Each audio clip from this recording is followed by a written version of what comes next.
Ooh, we've come to a crossroad. Which way should we go today? Should we go straight? No, let's turn left.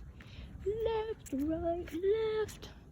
Anyways, so I say all of this to say my ego is not big enough to have this grand ambition to rule or to be seen, right? I'm only here just to share thoughts, you know what I'm saying? I'm not interested in big ego trip, you know, language lesson. English lesson. Do you know the root of ego comes from the Somali word egg, EG, meaning look at me, look at me.